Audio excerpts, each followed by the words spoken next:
First of all, welcome everybody to the Pan-African Traders podcast. Today I'm joined by Wangū. She's going to introduce herself, but I met her on Clubhouse talking about what she's doing with tea in Kenya, but I'm sure she can explain a bit more, a lot better than myself anyway. So Wangū, welcome. Please introduce yourself and let us know what you do. Thank you so much, Malobi. So my name is Wangū. I am a third generation tea grower. My family are from Kenya. We are from east of the Rift Valley, so that's the Mount Kenya region. And my family have been growing tea since the early 1950s. It's something that's kind of just been in the family, and it's something that I've soon developed a passion about. So I run a business called Maison Chai, and Maison Chai are a young company, and we are tea exporters, mainly focusing on bulk. But we want to have we will be having a retail launch very soon. So, having products for the retail market, and we will be focusing mainly on Orthodox teas. So that's things like, your green teas, your white teas, your oolong teas. We won't be doing CTC as much, but we still do have access to that. So yeah, that's us in a nutshell. Awesome. So, before I go into the question I was going to ask, actually, what can you just explain a bit what's a CTC for those that might not know what that is? Yeah. Okay, so in the tea industry, there are lots of different types of teas. So there are CTC, which stands for crush, tear, curl. It's a method of processing. So tea starts as a leaf. I don't know if you can see in the background, but all those green things are individual leaves. And if you pick every single one of them and you process them in different ways, you're going to get a different type of tea. So CTC is the tea that most people drink. So it's the granules, the black granules that you will typically get in the supermarket. So, the stuff that you're drinking from PG Tips, Lipton's, Tetleys, and people like that. When it comes to the difference between Orthodox and CTC is really just the amount of heat that it's been exposed to. So CTC has had a greater amount of heat and fermentation, and also the leaves are, ground to to obviously a granule. Whereas with Orthodox, the leaf is, the whole point of it is to really just to dry out the leaf at various temperatures to then produce a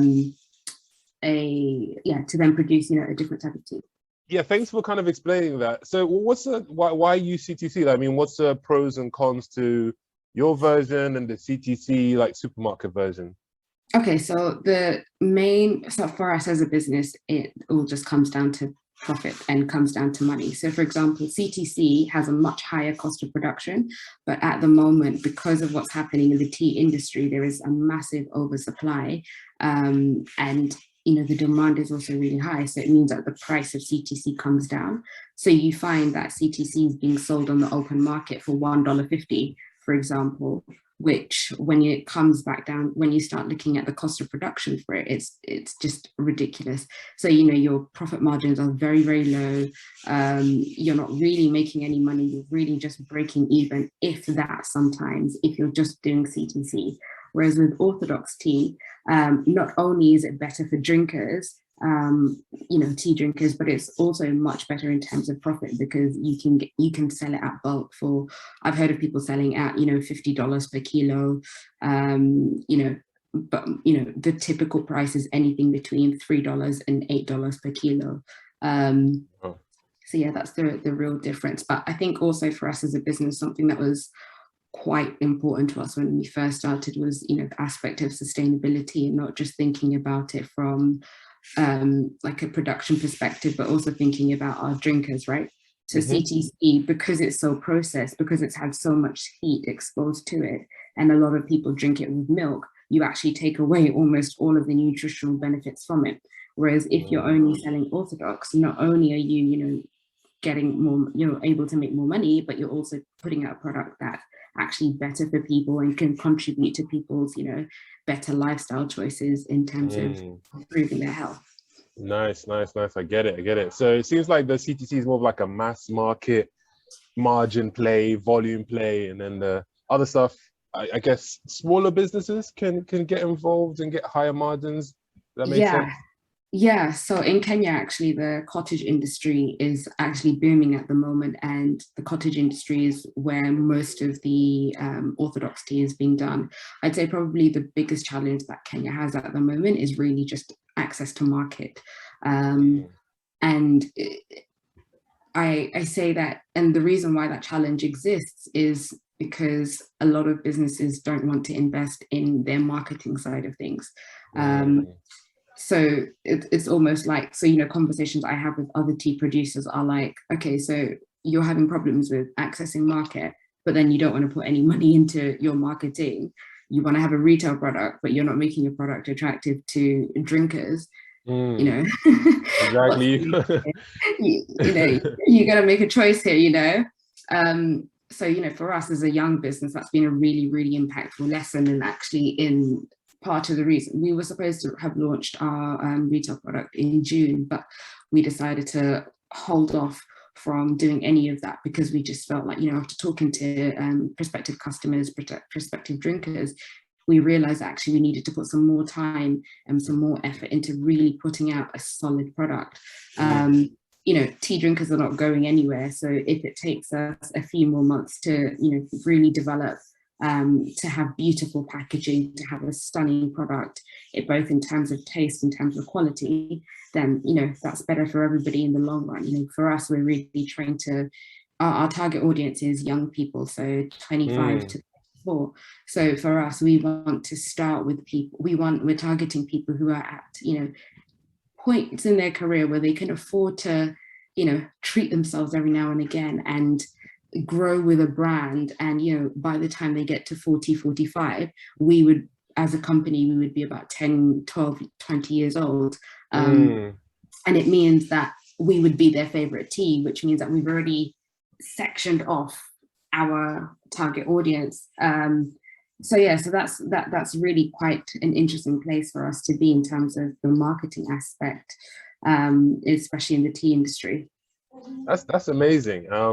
Because when I speak to a lot of people, when I say stuff like, "Oh, this business will take," "Oh, I'm investing 5 years into this business," and a lot of people get scared by that. They're like, "Oh my God, if my business doesn't work by 5 years, I'm quitting or whatever." But I'm so happy and to hear from someone like you who's a bit younger that's like, "Look, we're doing a 10-year play, a 20-year play," and it's all about patience because you're trying to build a brand that's going to last. You're going to try to build something. You're not trying to rush through it. You're trying to build something sustainable. So you got to take your time. And that's something I definitely learned along the way because, even myself, I'm playing a little bit in the export game. And, it's taken a couple years to get where I'm at. And I'm still not where I need to be, but it's just slowly taking your time and then also making sure that when the big opportunity comes, you're actually ready for it and you're not just kind of scrambling around and like trying to make things work. So that's awesome. That's amazing that you guys are, got a long-term play going. I was going to ask you as well, because this is something that's always seems to be coming up about China. And China, obviously, they managed to get things very cheap in bulk scale. How does China play a lot in the tea? I mean, they definitely do, but how do they affect your market, and do they affect the tea industry in general? Maybe they might not affect your specialty side, but maybe just tell us what you think about China and the tea industry. Okay, so China is really, really interesting because at the very beginning, we looked at China as our main market. But then we quickly realized that the Chinese love their own tea and their tea industry is booming internally. And so, at first we were a little bit sad about that because we were like, oh no, we're missing out on a huge market. Everybody knows that Chinese people are, big tea drinkers and they have a stunning rich, a stunning tea ritual and, a very, very rich culture of drinking tea. So we were a bit sad about, potentially missing out on that. But then what we realized actually is that the value that we bring to the tea industry, especially to the Chinese market, is being able to provide them with, tea that has a different terroir. So the word terroir basically means, so in tea is like wine in the sense that it's the soil that will affect it. So different tea regions have very different flavor profiles just on their own. So no matter how you process them, you'll get very different flavors. So our advantage obviously then is if we were producing an oolong tea from our region, and our region is an award-winning tea region, and we sold it to the Chinese market, they would buy it. Why? Because because they understand that you know, the terroir makes a very big difference to it. I'd say in terms of CTC, I'd say for us probably our biggest, not challenge or challenge and competitor really would be India and Sri Lanka. Okay. Yeah, and you know, but also the other thing that Kenya has as an advantage is that all our tea is organic, so we don't use any chemical pesticides.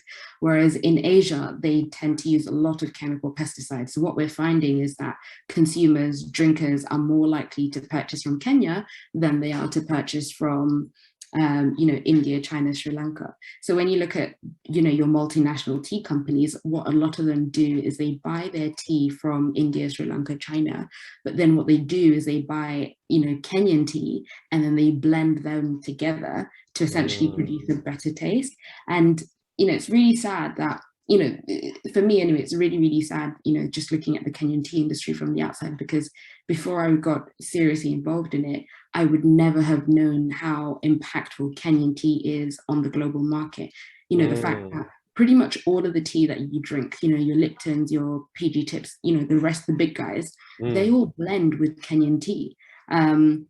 As in, and when I talk about blended, I'm basically saying that they literally mix it together to enhance the taste of the other teas, because the other teas are produced with, you know, pesticides and other chemicals to essentially make them grow faster. So I'd say that I'd say China is great for us in terms of, you know, thinking about the packaging side of things. You know, things can be done cheaply, quickly. We've already established, you know, shipping routes and things like that. So that's fine. And that's great for us.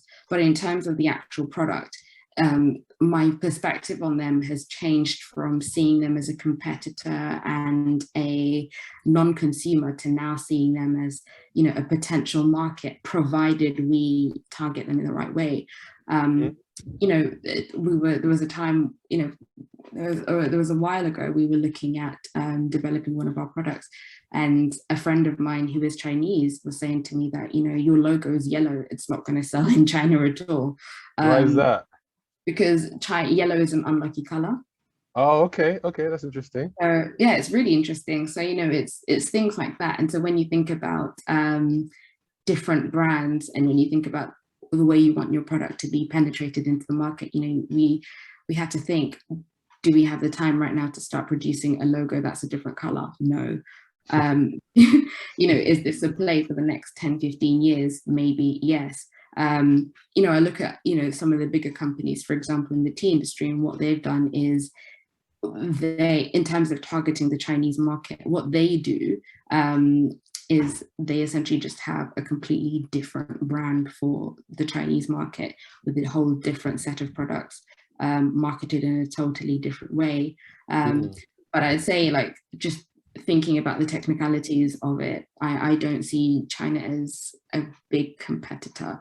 Japan actually are quite interesting, because Japan at the moment have a really big problem whereby, you know, Japan also have a rich tea drinking culture as well, but their problem is that they introduce pesticides to their crops.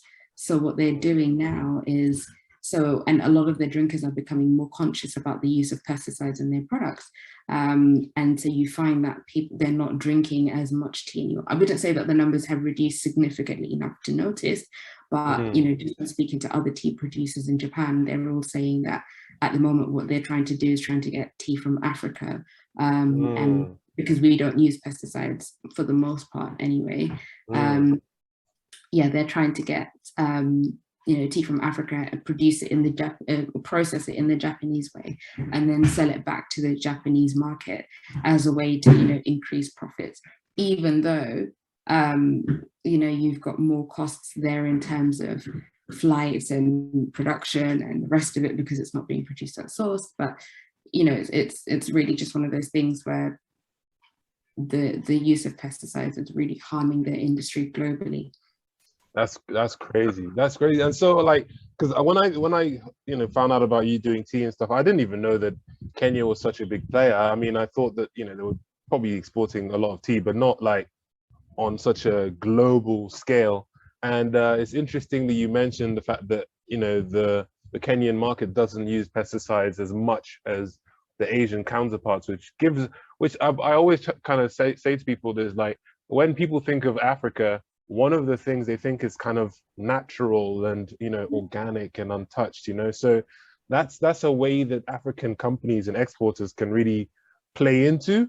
And you know, I would really encourage people that are looking to get into agribusiness in Africa to, you know, really look at organic as a first route, as opposed to trying to do and compete with, you know, the chemicals that they have abroad. So yeah, that's super interesting. I was also going to ask you, before I go back a bit, you mentioned about, you know, the CTC and stuff, but when you buy tea, there's different kinds of ways of consuming it. So I don't know if you can touch a bit on, like, I don't know, like the loose leaf, and the different tea bags, and, you know, do they put chemicals in tea bags? You know, the different ways, once it gets to the retail side, the different ways of actually packaging it for the consumer, and what are the different advantages and disadvantages to those methods of packaging? Okay, great. So different methods of consumption of tea. In fact, one of the things that we do, we actually refer to tea products as opposed to drinkable tea, because you can do so many things with it. You can have ready to drink products. You can have iced tea, for example. You can have green tea extract for beauty products. So really at Maison Try, we really think about tea products from, you know, using the waste for pencils, for example, and all of the rest of it. So loose leaf tea is probably the most orthodox and traditional way of drinking tea. And for me personally, it's my favorite, because I think you actually get the integrity, you have the full integrity of the leaf that way. And one of the good things about drinking loose leaf tea is that it's just uninterrupted. The only thing about it that can be quite complicated is that, you know, it's literally leaves and you have to have a tea strainer. So if you're the kind of person who's drinking in a rush or trying to prepare a cup of tea in a rush, then, you know, loose leaf tea might not be your go-to choice. The other thing about it is that about tea that can be quite complicated for drinkers is that you constantly have to have, you know, your tea, the water level, the temperature of the water is really what makes a big difference. So for example, I've got somebody sent me some sencha tea from Japan, and the first time I brewed it with water that was around 95 degrees, and it tasted awful. It was, you know, it was just a putrid taste. It just wasn't pleasant at all. And then I spoke to the person and they said, hey, like, why does this tea taste like this? This is not supposed to happen. And they said, what temperature was your water? And I said, about 95. And they said, yeah, it needs to be about 75. I brewed it again with 75 with water that was around 75 degrees. I don't have a thermometer, so obviously I can't give you, you know, estimates, but I can, you know, you kind of just go with how long has the water sat in the kettle for straight after boiling. And that can kind of give you an estimate about the temperature. And tried it again with water at 75 degrees, absolutely stunning. And really what that told me was that, you know, you can really burn leaves. So I would say that if you're not used to or familiar with tea drinking or, you know, preparation of tea, then you might be intimidated by loose leaf. But at the same time that you've got things like orthodox black tea, which is pretty hard to burn, but even that, you know, you still want to keep the water at 95 degrees, 90 degrees, just because even though the leaf itself has been, you know, fermented and dried completely, you still have the risk of burning the leaf. Whereas with tea bags, you can with tea bags, it gets even more interesting. So you can get loose leaf inside tea bags, which is one of the things that we have considered doing, just because, you know, our target audience are people who are, you know, they live busy lives. They, you know, if you live a busy life, you're not exactly going to have time to be sitting there to prepare the tea and make sure that it's boiled and etc., and also just disposing. So, you know, when we were talking to our prospective customers, one of the things that they were saying to us was that the sustainability of the product is really important. So when you look at most tea bags, there are very few tea bags that are on the market that are totally sustainable. A lot of them either contain staples or they're made with a glue that's, not biodegradable. And, that's the last thing that you want to do as a new company, right? You want to be able to put out a product that's, not going to come back and bite you in the back in 10 years time. And also as a tea company who are on the production side, it's absolutely counterproductive, because what we see on the growing side of things is there's a massive, massive change in terms of, biodiversity, in terms of the climate. And so the less harm that we can do on the actual production side, the retail side of things, the better it is for us on the growing side of things. And that's something that we want to lead with. So in terms of tea bags, one of the things that we've been looking at is a heat sealant to essentially seal the tea bag. But we've been looking at, the different, I don't want to call them solvents, but I'd more call them just sealants, really, different types of sealants. So we're looking at natural ones that, get gummy ones, and are also food safe as well and can be consumed by a human being and are not going to harm anybody. So that's probably one of the biggest delays, just trying to find tea bags that make sense.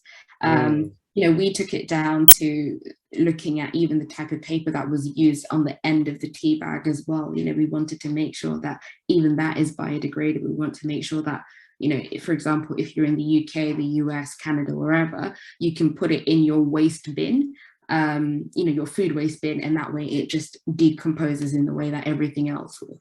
I'd say that, to be honest with you, a lot of tea companies, it's a really difficult process, and a lot of tea companies are not doing that at the moment. And, at the beginning, I was very much like, oh, they should try harder, but actually it's really, really difficult because there hasn't been much testing into the different sealants that are there.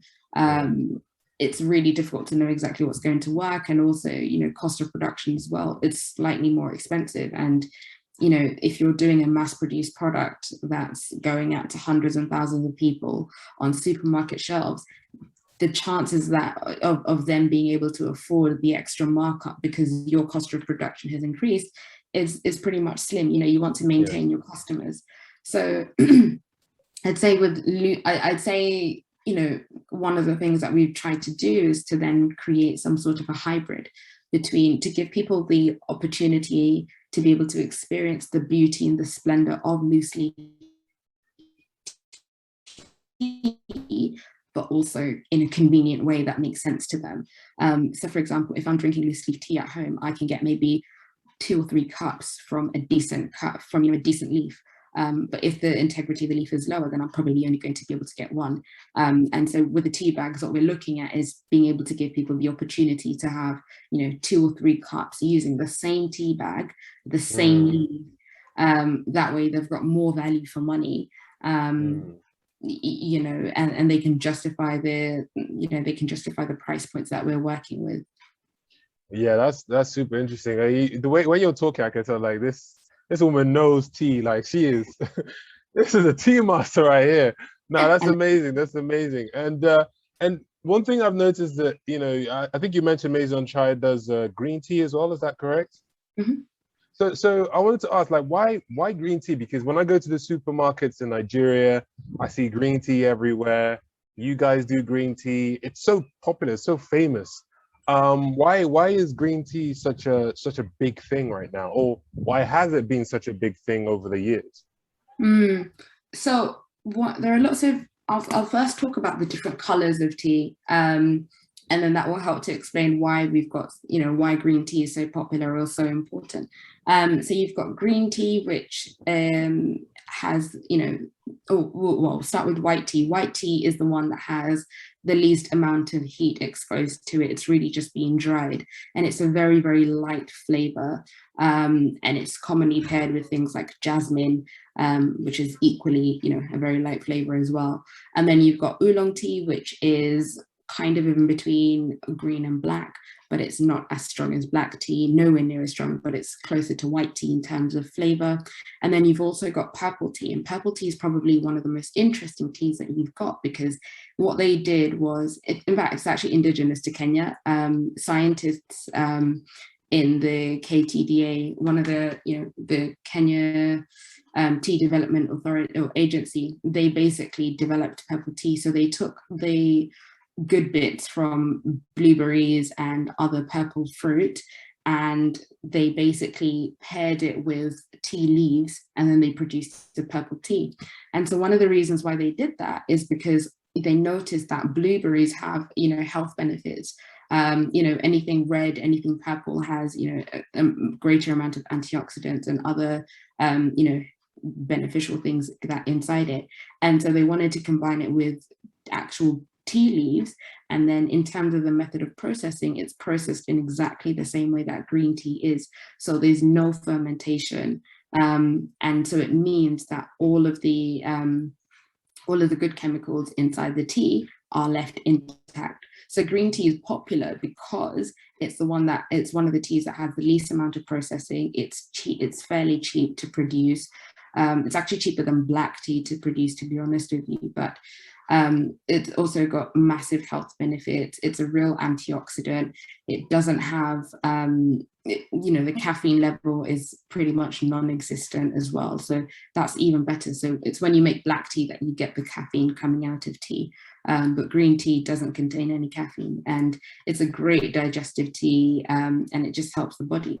So when you think about green tea, purple tea, white tea, those are the teas that you want to be drinking. So which makes sense for you to be seeing green tea in Nigeria, because also the other thing is green tea doesn't require milk, and I know that or from my understanding, milk in Nigeria is hard to come by. Yeah, I mean, we're getting. I mean, the thing is, it's more so that we're importing quite a lot of it, and it's kind of processed in the powdery form and the condensed form and all that kind of stuff. But they're trying to get more dairy farms going. But for the amount of cattle we have, we should be producing a lot of milk. But we're just not. So I think they're working on developing that capacity. But yeah, that's really interesting. And then on also, like, whilst you're on that kind of the actual tea side, the farming of it, is tea like a difficult thing to grow, or is it kind of in between? Because you said it's like similar to wine in some ways, and I think that requires quite a little bit of technical, skills, etc. So how difficult is tea to grow?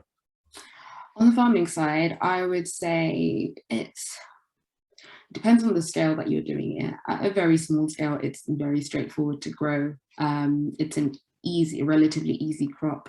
So we also have a nursery of teas for nearby local farmers, and really it's just to encourage more people to start planting their own tea. So you can buy a pot and you can take it and grow it on your own.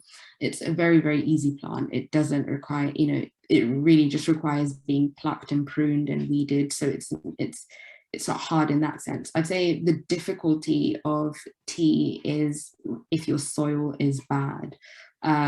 So for example, on one part of our farm, we had a massive issue. So before tea, on that piece of land, we had trees, we had cedar trees, and people were also burning charcoal in that area. And so it meant that all of the nutrients from the soil were taken out. So when we put tea on it, the tea just wouldn't take. And so for ages, we were like, what's happening? Why is it not working? And then we had to do a soil test and work out, the phosphorus levels, nitrate levels, and so on and so forth. And that's when we realized that actually the soil itself is massively dehydrated. It doesn't have any nutrients. And so we had to put organic fertilizers in to basically feed the soil. So I'd say in terms of growing it, the answer to your question really is, what's the quality of soil that you're starting with? What's the altitude levels that you're working with? Like where our farm is, we're about 2,500 meters above sea level. So we're quite high up. Yeah. So I wouldn't recommend anybody to start growing tea anything lower than, I'd say, even 2,000 meters above sea level, if I'm really honest with you.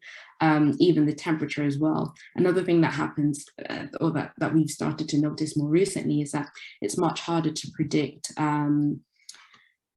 production, or different times in the year. So sometimes what will happen is like for now, we could say, in the past, we used to be able to say, July is the cold season. So, it's going to be cold, it's going to be rainy. So we're going to get a certain type of quality of leaf. And we know we're always expecting a much lower quality of leaf because it's colder. And we know that in April, where it's a bit warmer and it's just after what's supposed to be the rainy season, we have a much better yield. So, you know, in April, we were picking, you know, like 9 tons a month on one of our sites, which was great for us. But then now with climate change, it's just impossible to predict things. Like last September, for example, it rained all September and we had just not anticipated for this. And so it really skewed our numbers. So not only did we have, you know, the pandemic affecting us in terms of, you know, all our staff had gone home back to where they're from. And we also had to lose a lot of crop because there was nothing that we could have done with it. But we also lost even more crop because in September it rained and we just hadn't planned for it. And so, you know, it was really quite difficult to manage that. I'd say in terms of the actual technicalities of growing it, I'd say, you know, we have a farm manager who is on site pretty much every day, you know, looking at the integrity of the leaves and so on and so forth, and ensuring that, you know, everything is grown to the highest quality. But it's very labor intensive, I'd say that much. I'd say, but saying that though, you know, my father has managed to run his farm remotely for 11 years. So it's not impossible, but it is challenging, and I would not recommend anybody else do it because of how challenging it is. Mm-hmm. I completely feel you on that. And, you know, agriculture in general, you know, you're at the mercy of nature itself, and it's quite unpredictable at times. And like you said, with climate change and all that, it's just completely throwing people off. So I completely get that. You mentioned an organization called the KTDA. I've heard of them before. I've heard they've done some great things. So I'd like to learn if you are doing anything with them, if they're helping you in any way. Because, you know, for other people from different countries, maybe they might want to see how they can create associations for their particular crops or whatever. So are you working with KTDA? Do they support you in any way? Tell us a little bit about them. So at the moment, the tea that we grow on our farm, we sell it to KTDA, who are the Kenya Tea Development Agency. But they are, if we want to go into producing our own tea and building our own cottage factory, they are essentially going to become our competitors at some point. But the relationship that we want to maintain with them is having them be our source of Orthodox tea. Sorry, not Orthodox tea, CTC tea, just because they're really good at it. I'd say in terms of if somebody wanted to develop their own association, I think that there are a lot of lessons to be learned from KTDA. And I'd say probably one of the key things to keep at the focus, and I think something that KTDA often lose sight of, is the farmers at the end of the day. They have a very complex management structure that doesn't quite, you know, there's complex management structure at the top, nothing in the middle, or very little, bare bones in the middle, and then you've got the farmers at the very bottom. And so often what you find is that, you know, profits, for example, farmers are not paid the most amount of money. So farmers are paid 14 Kenya shillings per kilo, which is less than $1 per kilo. So if you're thinking about CTC, that, you know, CTC goes for $1.50 per kilo. So if you're getting 14 shillings, like, I can kind of work with that number, you know. But when you're thinking about the volumes that they're selling to your multinationals. So they're selling things in your hundreds and hundreds of tons, sometimes even 1 million tons. So, you know, how does that number trickle down? How does that number make sense? So I'd say that. And for us, you know, one of the other reasons why we decided to focus on Orthodox tea is just because, you know, we're a community, you know, we're part of a community, and we don't want to disrupt the community. So even though we will be working with other smallholder, well, we're not smallholder, but, you know, smallholder farmers in our area, our aim is really to give them, you know, more opportunities that KTDA are not giving them. if we're being really honest, because we've been on the side of the farmer, so we know exactly what's needed. So things like capacity building opportunities, a farm manager who is pretty much dedicated to what you're doing, opportunities for you to understand how your product is being produced, where it's going, what's happening to it, just really involving the farmer in that process. So I've really been taking lessons from independent growers and independent producers around Kenya, who are just doing fantastic work with outgrowers. But again, it's not a perfect model by any sense. And I think this is also one of the advantages about growing slowly. It's that you spend a lot of time observing other people, what they're doing, learning from them, and trying and testing ideas, and speaking to people.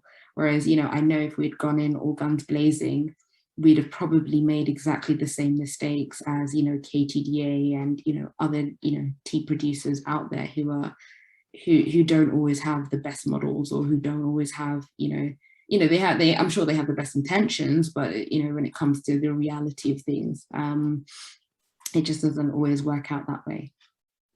Amazing. This has been really good. Thank you so much. I've definitely learned a lot, and I'm sure the people that are listening in would have like, I can tell people are just going to want to get into tea right now. So yeah, thank you for sharing.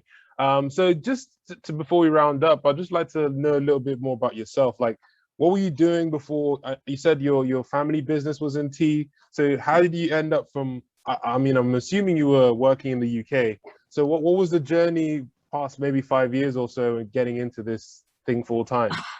It's been such a journey, and it still is a journey. So I have always been in tea, and I've always known that I have to do something with tea in my family, but I just never knew. And I grew up in the UK, and I just never knew how I was going to do it. Like I just didn't quite see it. I didn't get it. So I decided to take my own career path, and I studied anthropology at university, and I moved into the international development space. I started out as, working in schools, doing workshops on FGM to young people, FGM, female genital mutilation, sexual gender-based violence, and that stuff, with young people, parents, teachers.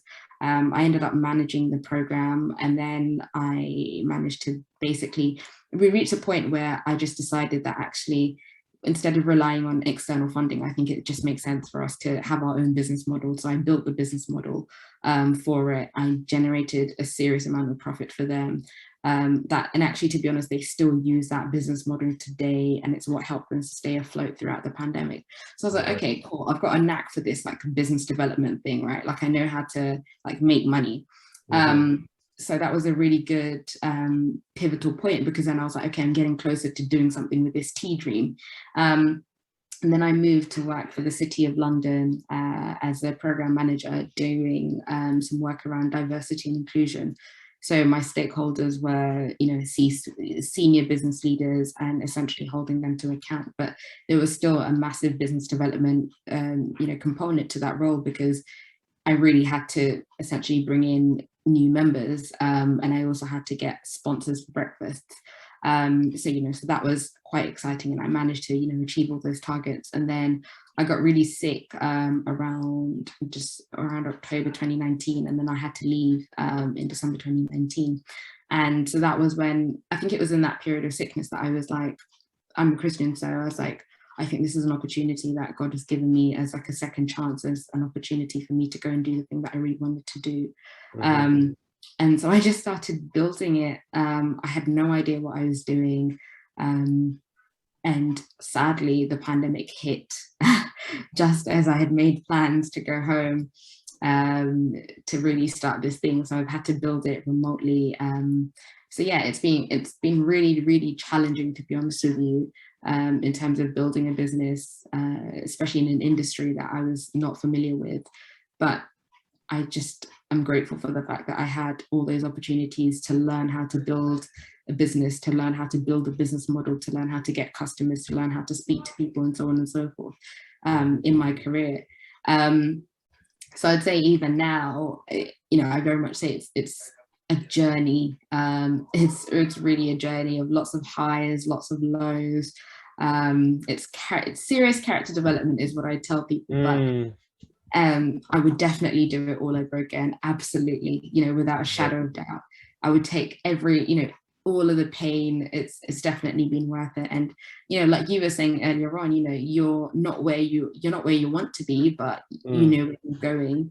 And the most important part is that you're actually moving and you're progressing somewhere. So exactly. That's beautiful. And I like the fact that also that you went through the working for other people, because I think that sometimes our society is like, yes, entrepreneurship, etc., which is really good. I love people to be independent and work for themselves, but sometimes you can learn a lot working for someone else and do things and kind of, I don't want to say it, okay, I'll just say it, make mistakes with someone else's money as opposed to with your money. So like it's really good to like actually just work for someone else, and even if it's not your industry, just learn, understand how a company works and management and all that. So yeah, that's really good. And and I was also going to ask, when you're not on Maison Try, how do you relax? What do you do in your free time to just zone out a little bit? Okay, I have so many hobbies. Like I intentionally made the point of developing hobbies because I was like, I'm gonna lose my mind. So fitness is a really big thing for me. So I work out every day, pretty much every day. I bake a lot. I actually started selling cakes to friends and family because they were like, you can't keep doing this for free. I bake a lot, I read a lot, I do embroidery. Pre-COVID, travel was a big thing for me, and that was probably what has influenced the flavors of tea that we're coming out with, my travels. So yeah, I think something that I also would just want to say as well that's really important is for anyone who's an entrepreneur, it's really important to develop hobbies, just things for yourself. I call them non-productivity activities. So things that you do for the sake of doing them, and not necessarily that you're going to get some sort of outcome out of it. So I just do embroidery for fun. I haven't completed almost all of them, but the point is it's the doing of it, it's the action. It's not about completing a task. It's because all our lives are about completing a task, when you're an entrepreneur. But when you just got activities that are there for the sake of doing them, then it's just nice, I completely agree, and that's good that you've actually start developing new hobbies and doing all these things. So you need something to just kind of get away and just relax the mind. So that's brilliant. So I guess finally I'll just ask, how can people learn about Maison Try, buy your products? If it is ready, where can they learn more about your company, maybe Instagram handles, websites, etc.? So retail products are coming out in the near future. I'm not putting a date on them because we really want to get them right. Things like, the tea bags, the flavors, etc., etc. But our website is maisontry.com. Our Instagram is, in fact, all our social media is Maison Try Limited Ltd. But I'm sure you'll put the links to the description in the description bar. Of course. Yeah. Okay. Cool. And if people want to reach out to me personally, I'm always happy to chat. Entrepreneurship is very lonely, so always happy to make friends who are doing this. My handles are Wangū _X. That's WANGU _X on Instagram, as that is the only social media that I have. Awesome. Well, this has been brilliant. This actually went very smoothly. At no point did I have to like consciously think, what do we have to talk about next? It was just kind of really, really good. So thank you very much, Wangū, for joining me on the podcast. It's been a great conversation. Everyone, please reach out to her. They sell amazing teas. Check out their website, the Instagrams, etc. And yeah, thanks, Wangū. Have a lovely afternoon, and I'll catch you offline. Brilliant. Thank you so much, my lovely, and take care. All right, you too. Bye.